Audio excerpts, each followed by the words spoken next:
जो देशभक्त थे वो जंग में गए और जो गद्दार थे वो संघ में गए। लगभग 100 साल पूरे हो चुके हैं आरएसएस के, लेकिन इन 100 सालों में इन्होंने एक भी ऐसा काम नहीं किया जिससे देश को नुकसान छोड़ फायदा हो। 1942 में अंग्रेजों भारत छोड़ो आंदोलन के समय जब पूरा देश जेल जा रहा था, तब आरएसएस इस आंदोलन को दबाने में अंग्रेजों की सहायता कर रहा था। आरएसएस वो संगठन है जिसका एक भी नेता आजादी की लड़ाई में जेल नहीं गया। ये वो संगठन है जो भगत सिंह, चंद्रशेखर आजाद और महात्मा गांधी जैसे क्रांतिकारियों को अराजक कहकर ब्रिटिश शासन के पक्ष में काम करता रहा। ये वो संगठन है जिसने हिंदुओं और मुसलमानों का सांप्रदायिक विभाजन कर देश को 2 टुकड़ों में बांट दिया। वो संगठन है जिसके हाथ महात्मा गांधी के खून से लाल हैं। ये वो संगठन है जिसके तथाकथित वीर अंग्रेजों के शोषित गुलाम थे। ये हमारे देश का दुर्भाग्य है कि आज आरएसएस के सांप्रदायिक और नफरती संगठन के कार्यकर्ता सीधे तौर पर देश चला रहे हैं। जो लोग संविधान की जगह शुरू से मनुस्मृति की वकालत करते रहे,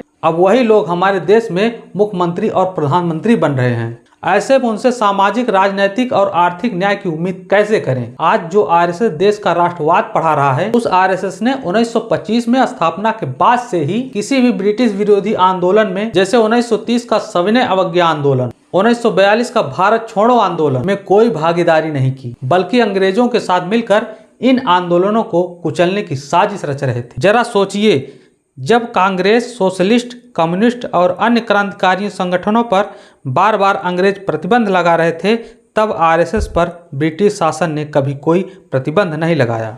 इनके किसी स्वयंसेवक को कभी जेल नहीं भेजा, ताकि ये लोग बाहर रहकर जनता के मन में हिंदू मुसलमान का जहर भर सकें, और इन्होंने ऐसा ही किया। यही कारण था कि 15 अगस्त 1947 को आजादी मिलने से पहले देश में खतरनाक खून खराबा हुआ। नफरत और दंगों के आगोश में आकर लाखों लोग जिंदा लाशें बन गए। गांधी नेहरू के लाख प्रयास के बाद भी देश 2 टुकड़ों में विभाजित हो गया, और अब बारी थी संविधान की। यहाँ भी आरएसएस ने संविधान को नकार कर मनुस्मृति लागू करने की जिद करने लगा। आरएसएस ने अपने एक भी आदमी को संविधान सभा में नहीं भेजा। आरएसएस ने हमारे राष्ट्रीय ध्वज तिरंगे का अपमान किया और उसे हानिकारक बताया, और 52 साल तक आरएसएस के मुख्यालय पर तिरंगा झंडा नहीं फहराया गया। उन्होंने खुलकर संविधान और आरक्षण का विरोध किया, मगर देश की जनता ने आरएसएस के सारे मंसूबों को नकार कर इन्हें अप्रासंगिक बना दिया। इससे हार खाकर नाथूराम गोडसे ने महात्मा गांधी को गोली मारकर हत्या कर दी। आज आजादी के 78-69 साल के बाद भी